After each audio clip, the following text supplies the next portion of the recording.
Welcome to this video. This video will cover very basic single transistor gain stages.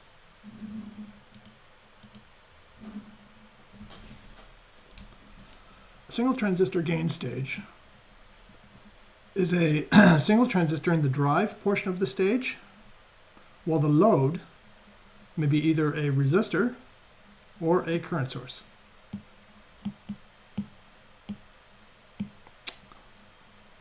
We'll be looking at both the large signal operation as well as the small signal operation for this single transistor gain stage. We'll start with a resistive load. Shown here is a single transistor gain stage with a resistive load. The power supply is V sub D. The load resistor is R sub D. The input is applied over here at the gate of the transistor. The output is taken at the drain of the transistor. This is a transistor, we're going to refer to this as transistor M1, where the drain current through this transistor, we'll refer to that as I sub D. And finally, this is an NMOS transistor, which we can recognize because it has an arrow in the source of the transistor and it's pointing in the direction of current flow and towards ground here.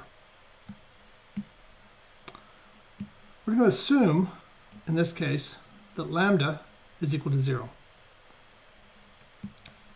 That's equivalent to saying that the R0 of the transistor, or the output impedance of the transistor, goes to infinity, since R0 is equal to 1 over lambda.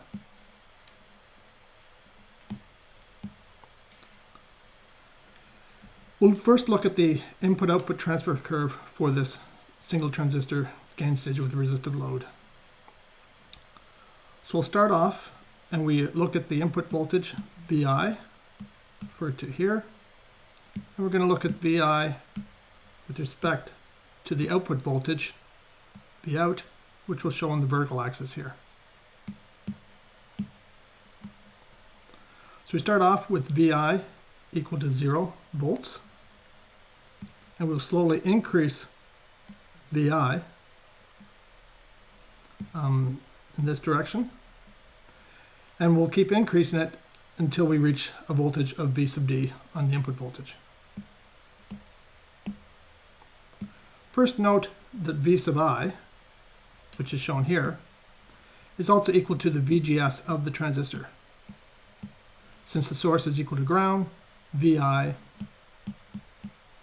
is equal to VGS of this transistor.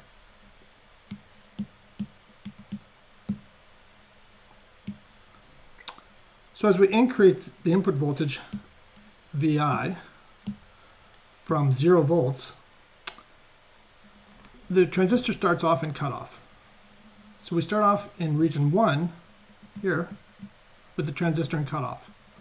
And the drain current ID remains 0 until we reach the threshold voltage V sub Tn. So in this whole region here, the drain current is equal to 0.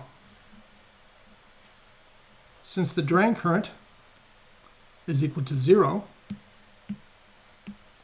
we note the voltage across that resistor here will also be 0 because it has no current into it. There's 0 current across it, which means the output voltage must equal V sub D.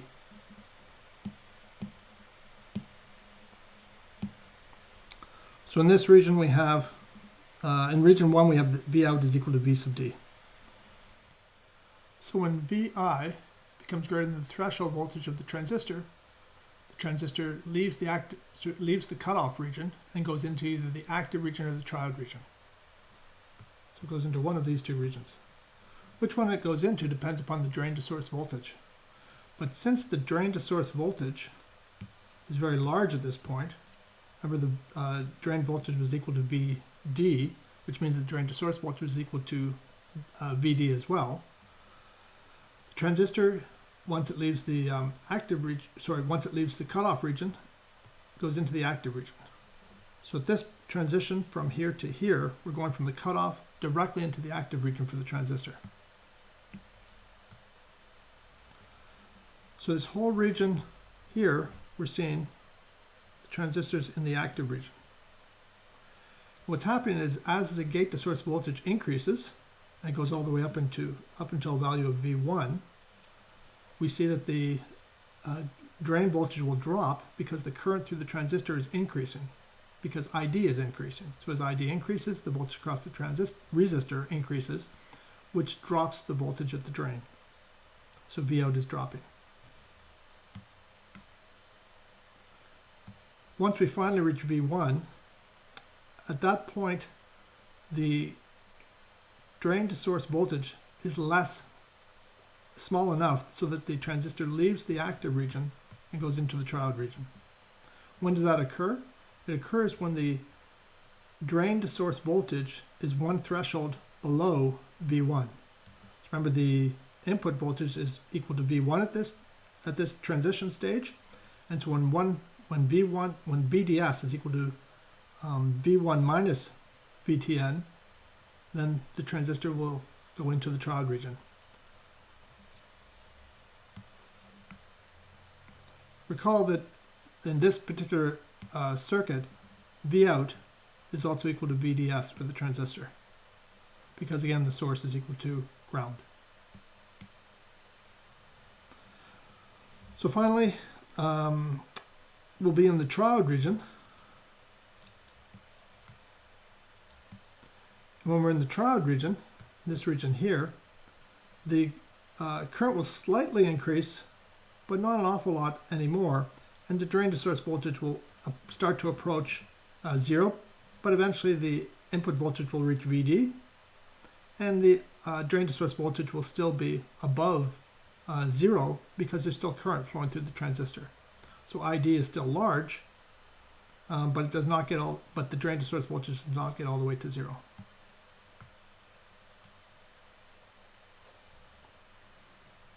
The reason it doesn't get to 0 is the drain current starts to saturate. If VDS ever made it to 0 in the triode region, the drain current would also go to 0. So that's not going to be the case. Now let's look, that was the large signal operation. Now let's look at the small signal gain for this gain stage. So small signal gain is the shown as Vout over Vi, where we use a small subscript with a small v and a small out. So the O here is a small o, and the I here is a small I. So that's our notation for small signal gain. And by definition, that's equal to the derivative of V out with respect to Vi, where V out is the actual output voltage and Vi is the actual input voltage. So in other words, the small signal gain is simply taking the derivative of the curve shown right here. So at any one point we can look at this and find the small signal gain. So if we look at region 1, here we have a perfectly horizontal line, in which case the slope of this is equal to 0. So the small signal gain is just equal to 0 in region 1. So we can't really use this as an amplifier in region 1 because the gain is basically 0.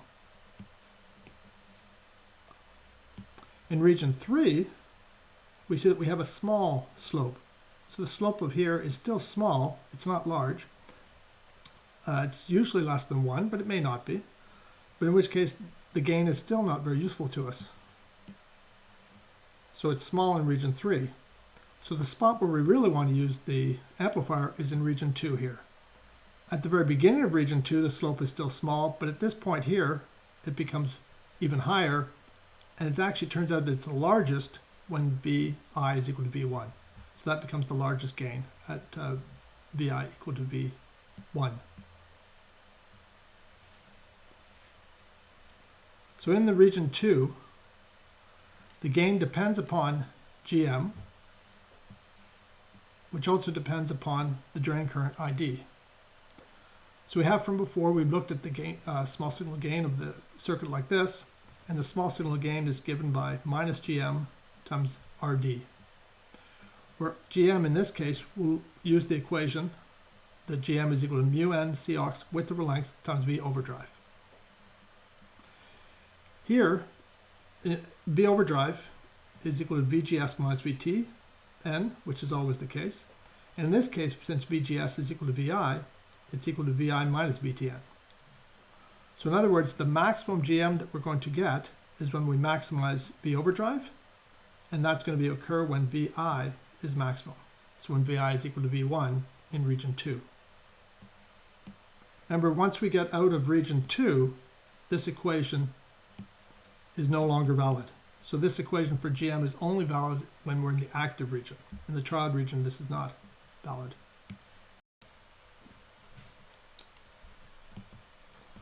So the largest gain occurs when VI is equal to V1.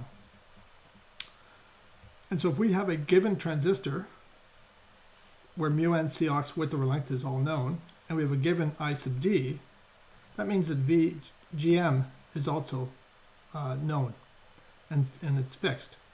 And so the only way to increase the gain of this transistor is to increase RD. We can see that through the equation that we have here.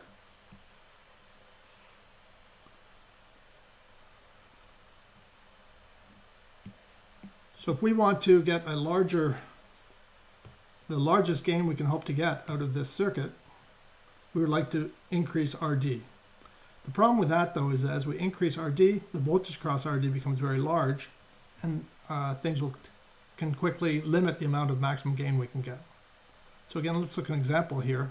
If we pick VD equal to 10 volts, ID equal to 1 milliamp, in the case where VI is equal to V1.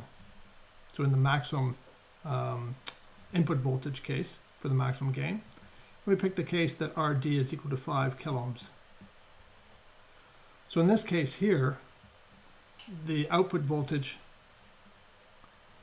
V out, when ID is equal to 1 milliamp, the output voltage will equal 5 volts. If I want to double my gain, I would like to change this to be 10 kiloohms. But the problem with that is that my new output voltage will now try to become 0 volts. So we have a limit that we can put here. We can't make RD, we can't simply double RD and double our gain.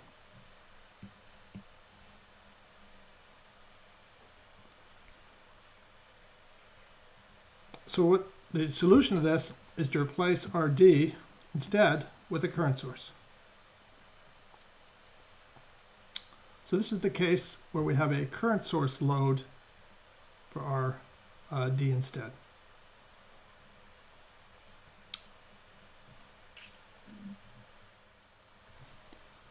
So here we're now looking at a single transistor gain stage where the load has been replaced by a current source. In this case, I sub x. But the current source is ideal, but we have a restriction on it, and that's that it's going to be a saturating ideal current source. In other words, the current will always remain Ix unless the voltage across this current source goes to 0. Let's look at this in a little more detail. So we're assuming it's an ideal current source, but if I will go to 0 if the voltage across the current source goes to 0. So here's an example here.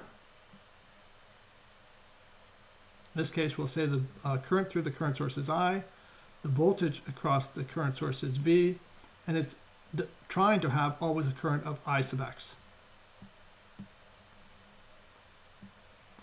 So the equation for this is that I is equal to Ix for V greater than 0. I is equal to 0 for V less than 0. And that for V exactly equal to 0, the current is somewhere between 0 and I sub x. So we draw the transfer curve for voltage versus current here, with voltage on the horizontal axis and current in the vertical axis. We see that it's for V greater than 0, it's always I sub x.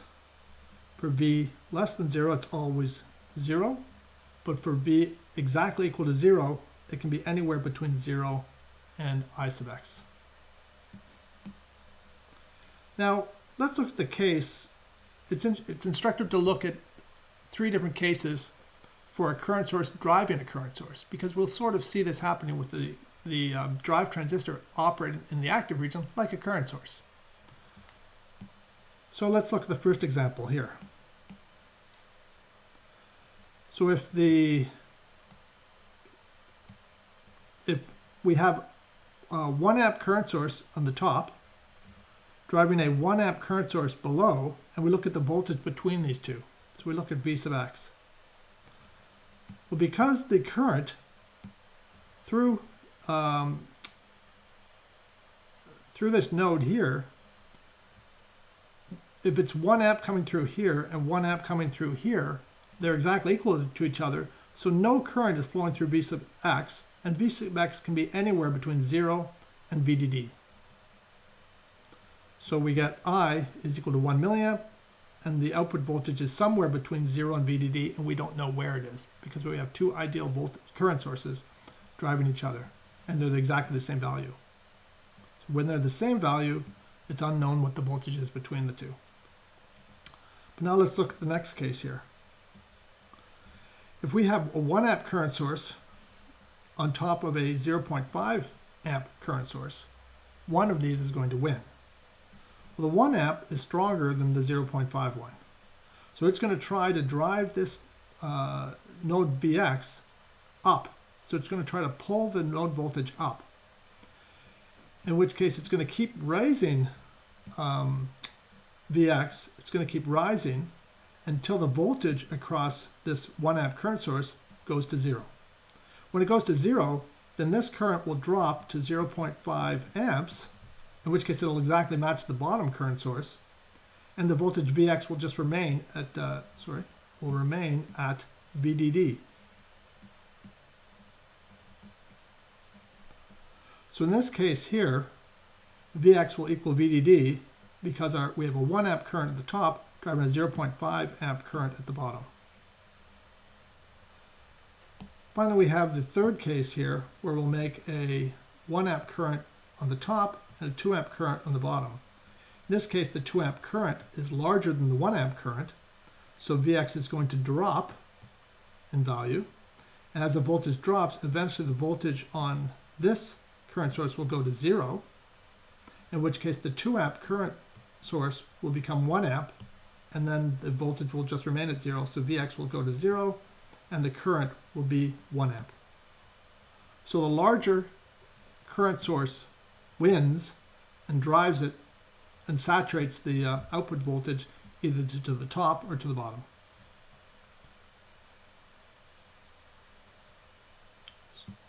Take these ones here.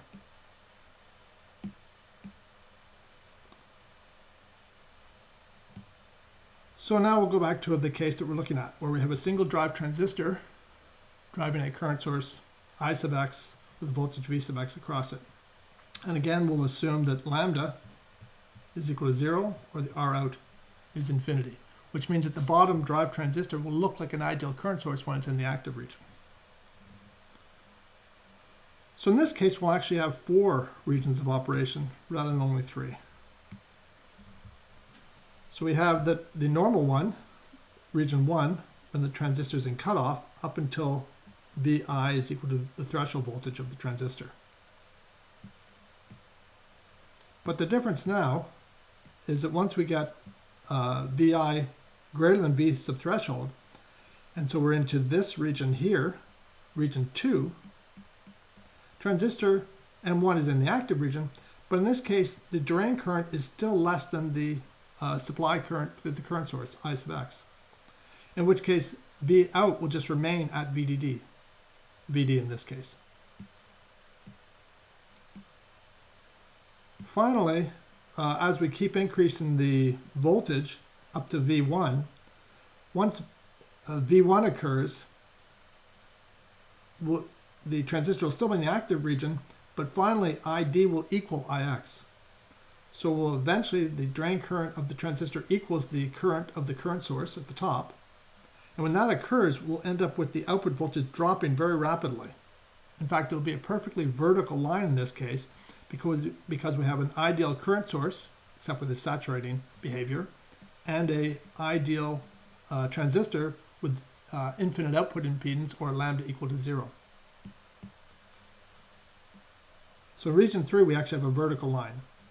Finally, we have, as before, we have region 4, which is the transistor going into the triode region, and we have the same situation that we had in the previous case.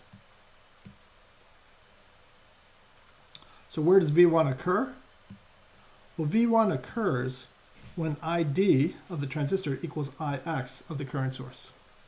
And we have an equation for that in the active region, that the drain current is equal to mu n Cx over 2 times the width over length times VGS minus VTN, but in this case, VGS is equal to V1. If we look at the small signal gain, in region 3, we see that it's actually infinity, and that's because we have a vertical, perfectly vertical line, in which case the slope of that line is infinity.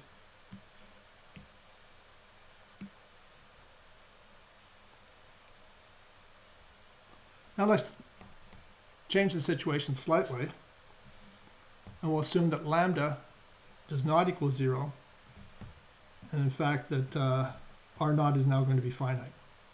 Everything will look pretty much the same, except that we'll now have a slope at this region over here. So we now have some slope to it, which means our gain is now going to be finite. And this is more the practical case with a practical transistor. So in region 3, we can write down that we're still in the active region. Remember, region 2 and region 3, in both cases, we're in the active region for the transistor. So in region 3, we can say that GM is equal to 2ID over V overdrive. We'd like to find the gain in this region 3. The output resistance of the transistor is written as L divided by lambda prime times ID. This is so then we can also write that out as the early voltage VA prime times L divided by ID, because lambda prime is equal to 1 over VA prime. And if you also recall that lambda prime is equal to lambda divided by L.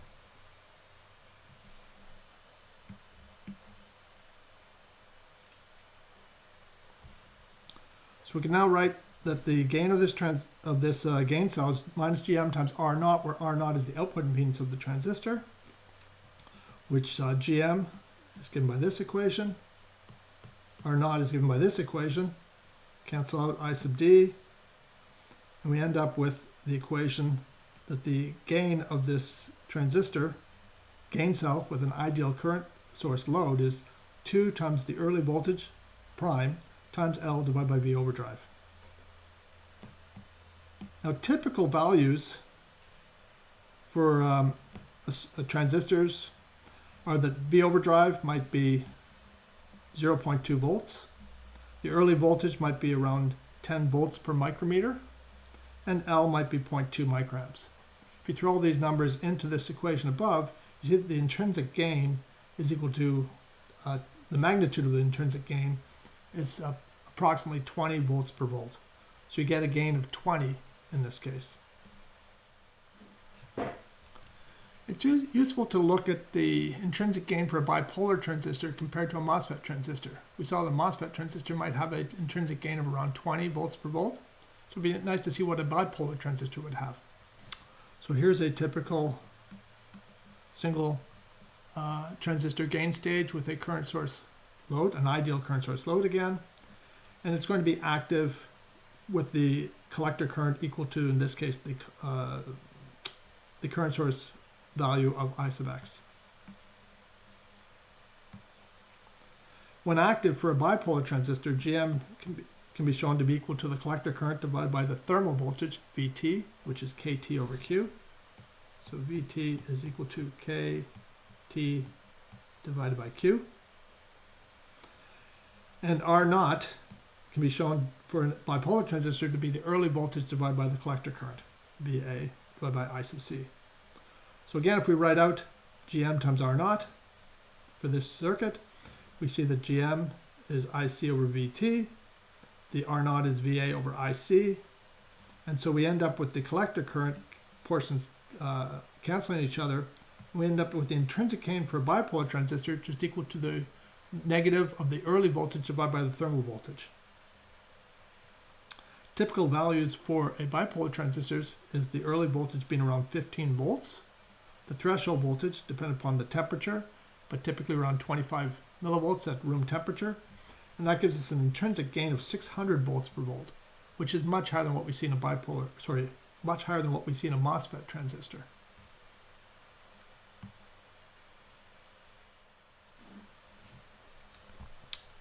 Finally, we'd like to look at the case where we replace the ideal current source with a practical current source. In this particular case, we'll replace the ideal current source with a PMOS transistor M2, where the source is connected to the V sub D, the supply voltage. The gate is connected to VB, a bias voltage, and that DC bias voltage is set such that the gate to source voltage of this M2 is at the correct value so that a current of I sub X flows down through this current source. In this case, the transistor was just operating as a current source.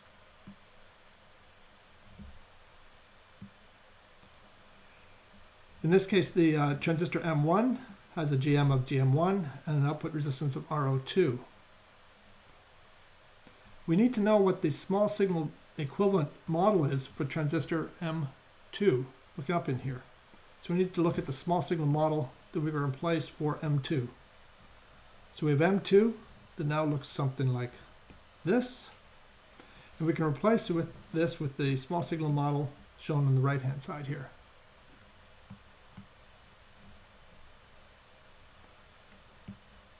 In this case, we can see that the source of the transistor is connected to VD, and that's equivalent to having the source of our small signal model connected to ground. Remember, all independent voltage sources are set to 0, so that's equivalent to setting it to ground in the small signal model. The drain of the transistor here is now shown down over here, and the gate of the transistor here is connected to V sub B.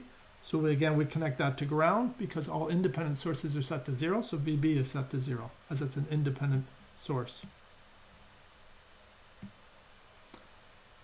So if we look at this small signal model that we have here, we have 0 and 0 for the gate and the source.